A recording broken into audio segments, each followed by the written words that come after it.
আসসালামু আলাইকুম রহমতুল্লাহ। সবাই কেমন আছেন? আশা করি অনেক ভালো আছেন। আমি আজকে রাইট ফ্রম ভার্ব নিয়ে একটা আলোচনা করব। তো এটা হচ্ছে আমার ফার্স্ট ক্লাস। তো আসুন আমরা রাইট ফ্রম দা ভার্ব নিয়ে আলোচনা। রাইট ফ্রম হচ্ছে যে একটা সেন্টেন্সের মধ্যে একটা ভার্ব দেওয়া থাকবে, এই ভার্বটাকে আপনার সঠিকভাবে লেখা। দেখেন পরীক্ষার মধ্যে এভাবে 5টা 10টা যেভাবেই থাকতে পারে। তো আমি আপনাকে অ্যান্সারটা পর্যন্ত শিখাই দেব। অ্যান্সার টু দ্য কোশ্চেন নন এক যতই আসবে। দেখেন আপনি কিন্তু পরীক্ষার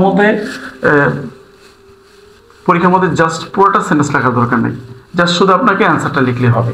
দেখেন এখানে যে একদম মুখস্থ রুল না, এখানে বুঝতে হবে আগে। দেখেন হি অলওয়েজ, অলওয়েজ থাকলে আমরা জানি present indefinite tense. He always make mistakes. Okay fine. দেখেন এখন এই যে দেখেন আমরা রাইট ফ্রম দ্য ভার্বের একটা রুল হচ্ছে present indefinite tense third person singular number হইলে ভার্বের শেষে এস ইএস আইএস যুক্ত হয়। আমি আবার বলতেছি, present indefinite tense third person singular number হইলে ভার্বের শেষে এস ইএস আইএস যুক্ত হয়। এখন আপনি থার্ড পারসন সিঙ্গুলার নাম্বার চিনার উপায়গুলো কি? আপনি থার্ড পারসন সিঙ্গুলার নাম্বার চিনার জন্য এই 3টা ওয়ার্ড হি সি ইট, যত নাউন আছে যা দ্বারা একটি বোঝায়, যা দ্বারা একটি বোঝায়।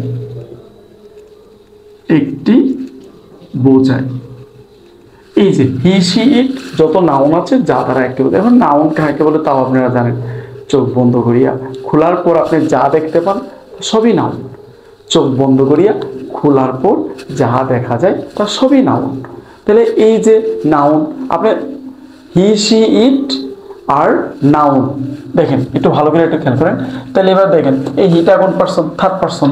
তো থার্ড পারসন সিঙ্গুলার নাম্বার হলে ভার্বের শেষে এস ইএস আই যুক্ত হতে পারে। দেখেন এখানে নরমালি আছে মেক, ঠিক আছে, মানে মেক আছে, তাহলে মেক্সই হবে, অ্যান্সারটা মেক্স হবে। তা আপনি কিন্তু পরীক্ষার মধ্যে এইভাবে দিয়ে দিবেন, ঠিক আছে? আপনাকে পুরোটা লেখার দরকার নেই। বি নাম্বারে দেখেন, বি নাম্বারে কি আছে?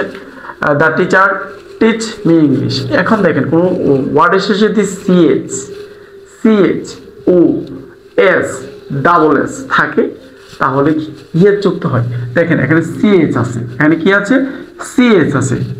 তাহলে এই যে দ্য টিচার কিন্তু third person singular number, teacher third person singular number. তাহলে এখানে কি হবে বলেন তো? এখানে কি হবে? টিচেস। কি হয়েছে? এখানে ইয়ের যুক্ত হয়েছে, টিচেস। এখন দেখেন Sohag catch fish in the river. ওর সঙ্গে আমি খুব ভালো মাছ ধরতে পারি, ঠিক আছে, আমি অনেক মাছ ধরতাম। আপনি আবার মনে করিয়েন না আমি মাছ ধরি না। দেখেন তাহলে কি সোহাগ ক্যাচেস হবে, অ্যান্সারটা কি হবে বলেন তো? Catches, C A T C H, catches, E S S, catches. এবার দেখেন ও আছে গো, তাহলে কি হবে অ্যান্সারটা বলেন তো? আপনারা সবাই পারতেছেন জানি, অ্যান্সারটা হবে গোস। কি হবে বলেন তো? গোস। এবার দেখেন